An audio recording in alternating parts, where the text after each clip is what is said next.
नमस्कार। आज हम पार्टली एग्रीकल्चर इनकम के बारे में पढ़ेंगे। पार्टली एग्रीकल्चर इनकम का मीनिंग है जो अंशतः कृषि आय कहलाती है।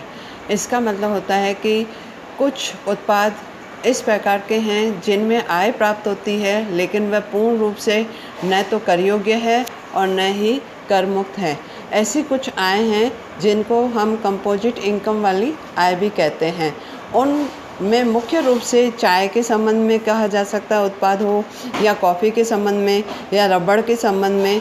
तो इस प्रकार से 3-4 प्रोडक्ट हैं जिनके बारे में ये कहा जाता है कि इनसे संबंधित जितनी भी आय प्राप्त होती है वह कुछ प्रतिशत एग्रीकल्चर मानी जाती है जो कर मुक्त होती है, और कुछ प्रतिशत नॉन एग्रीकल्चर मानी जाती है जो कि कर योग्य होती है। अब इसके अंतर्गत मैं आप लोगों को एक टेबल के आधार पे बता रही हूँ कि अगर हमारा व्यवसाय चाय के उत्पाद से संबंधित है तो ऐसी स्थिति में चाय के उत्पाद से होने वाली जितनी भी आय है उसका 60% अगर वह इंडिया के अंतर्गत उत्पाद प्राप्त हुआ है तो कुल उत्पाद की जितनी भी कुल इनकम है उसका 60% कर मुक्त होगा और 40% कर योग्य होगा। इसके लिए आवश्यक है कि 60% और 40% का जो डिवीज़न है या 60% कर मुक्त है वह तभी मिल पाएगी जबकि करदाता ने 2 शर्तें पूर्ण की हो। वह करदाता उस करदाता का स्वयं का बिजनेस है या उसने स्वयं ने चाय उगाई है, और चाय के निर्माण से संबंधित जो प्रक्रिया की है वह भी उसी ने की है। उसके साथ साथ जो चाय के बागान हैं वह भारत के अंदर ही होने चाहिए। चाय की आय के संबंध में ये कहा गया है कि यदि कोई साझेदार भी है तो साझेदार को फर्म से किसी प्रकार का वेतन मिलता है या लाभ के रूप में कोई राशि मिलती है, तो ऐसी स्थिति में उसे जितनी भी राशि प्राप्त होती है उसका 60% कृषि आय कहलाएगा एंड 40% उसका इनकम फ्रॉम बिजनेस कहलाएगा। कहने का मतलब है कि जितने साझेदार को जितनी भी वेतन या लाभ की राशि प्राप्त होती है उसका 60% टैक्स फ्री है एंड 40% उसकी टैक्सेबल इनकम मानी जाती है। ये तो चाय के व्यवसाय के संबंध में हुआ। नेक्स्ट है, यदि किसी प्रकार के सेकंड पॉइंट मैंने लिखा है सेंट्रीफ्यूज्ड लेटेक्स या सेनेक्स, जिससे हम ये कहें कि रबड़ के उत्पाद से संबंधित आय। यदि भारत के अंदर रबड़ के पौधों से सेंट्रीफ्यूज लेटेक्स या सेनेक्स या लेटेक्स पर आधारित क्रेकस का उत्पाद किया जाता है और उसे बेचा जाता है, तो उससे होने वाली कुल आय का 65% टैक्स फ्री माना जाएगा या एग्रीकल्चर इनकम माना जाएगा एंड 35% या 35% टैक्सेबल माना जाएगा, जिसे नॉन एग्रीकल्चर इनकम कहा जाएगा। तो वापस एक बार मैं कहूँगी कि रबड़ के उत्पाद से प्राप्त होने वाली जितनी भी आय है 65% एग्रीकल्चर इनकम कहलाती है, 35% नॉन एग्रीकल्चर इनकम कहलाती है। थर्ड वन आता है प्रोडक्ट कॉफ़ी।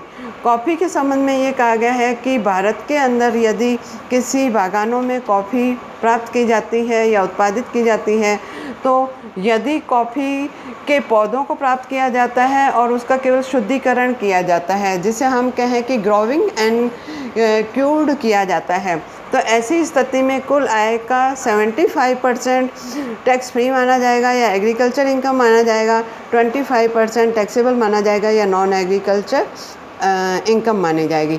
कॉफ़ी के संबंध में हम एक बात और कहें कि यदि किसी करदाता के द्वारा या कॉफ़ी फार्म का जो किसान है उसके द्वारा कॉफ़ी के पौधों को प्राप्त किया जा रहा है, उनका शुद्धिकरण किया जाता है, साथ ही साथ वह यदि कॉफ़ी के बीजों को रोस्टेड करता है या रोस्टेड करके बेचने का कार्य करता है या उसमें किसी प्रकार का एसेंस मिला करके वह वस्तु को बेचता है, तो ऐसी स्थिति में उसकी टोटल इनकम का 60% एग्रीकल्चर इनकम कहलाएगा और वह टैक्स फ्री होगा, और 40% उसका नॉन एग्रीकल्चर इनकम कहलाएगी और वह टैक्सेबल होगी। अब कुछ मदें ऐसी हैं या कुछ उत्पाद ऐसे हैं जिनको करदाता अपने व्यापार के उत्पादन में ही लगाना चाहता है,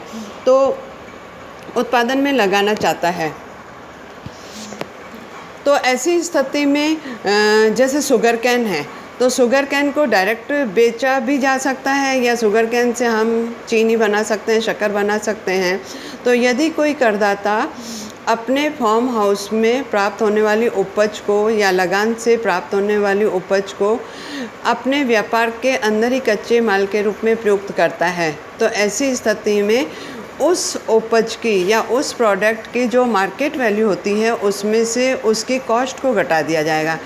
एक बार फिर बताऊंगी कि मार्केट में अगर उसे बेचा जाता तो उसकी क्या मार्केट वैल्यू होती, उसमें से नेचुरली उसने जब कृषि कार्य प्रारंभ किया होगा या शुगर कैन का बीजारोपण किया होगा या खर्चे किए होंगे तो उसकी कोई ना कोई कॉस्ट आई होगी, तो मार्केट वैल्यू में से वह कॉस्ट घटा दी जाएगी। उन दोनों का जो डिफरेंस होगा वही कृषि आय कहलाएगी, जो कि टैक्स फ्री कहलाएगी। एक बार फिर मैं आपको बताऊं कि मार्केट वैल्यू का मीनिंग क्या है या what is the meaning of market value, क्योंकि हमें यहाँ ये देखना है कि मार्केट वैल्यू में से टोटल कॉस्ट घटाना है, वही दोनों का डिफरेंस जो होगा वही आपका एग्रीकल्चर इनकम कहलाता है। तो बहुत इम्पोर्टेंट फैक्टर बनता है कि मार्केट वैल्यू क्या है। तो मार्केट वैल्यू का मीनिंग है कि यदि वह उपज या वह प्रोडक्ट मार्केट में बेचने योग्य है और मार्केट अवेलेबल भी है, तो उसका जो औसत मूल्य होता है या उसका जो लास्ट ईयर जितने भी प्रकार के मूल्य रहे थे उनका क्या औसत मूल्य है, वही मार्केट वैल्यू कहलाएगा। और दूसरी स्थिति ये होती है कि यदि हमारे पास है ना शुगर कैन बेचने को या उस उत्पाद को बेचने के लिए किसी प्रकार का मार्केट अवेलेबल नहीं है, तो ऐसी स्थिति में मार्केट वैल्यू का मीनिंग होता है टोटल एग्रीकल्चर कृषि व्यय, टोटल जो खर्चे आए हैं उसके, उसी प्रकार से कृषि भूमि का जो लगान या किराया और इनकम टैक्स ऑफिसर की दृष्टि से उस पर उसका कितना लाभ होना चाहिए। तो कहने का मीनिंग है इन तीनों को मिला दिया जाए। इन तीनों को मिलाने का मीनिंग है, मैं एक बार फिर बताऊं कि the expenses of the cultivation plus land of revenue or rent paid for the land plus the profit which is the opinion of the assessing officer in the is the reasonable। मतलब जितना भी इन तीनों का total होगा उसको हम market value कहेंगे, market value कहेंगे। इसके बाद में आपके सामने मैं एक क्वेश्चन भी रख रही हूँ। तो क्वेश्चन में किस प्रकार से 60% एंड 40% या 65% या 35% बनता है वह चीज़ मैं बता रही हूँ कि यदि किसी ए व्यक्ति है जिसका जो कि चाय का उत्पादन करता है और वह चाय के उत्पादन से 10 लाख रुपए की इनकम प्राप्त करता है, तो 10 लाख रुपए में से उसका जो 60% है अर्थात 6 लाख रुपए वह उसकी एग्रीकल्चर इनकम मानी जाएगी और 4 लाख रुपए, 10 लाख में से 6 लाख निकालने के बाद में जो 4 लाख बचे हैं वह उसकी नॉन एग्रीकल्चर इनकम मानी जाएगी और वह टैक्सेबल होगी। इसी से संबंधित जो मार्केट वैल्यू की जो मैंने बात बताई लास्ट में, शुगर कैन से संबंधित जैसे प्रोडक्ट हैं, तो उसके संबंध में मैं कल वीडियो पर आपको एक अच्छा सा बड़ा क्वेश्चन समझाऊंगी। Thank you.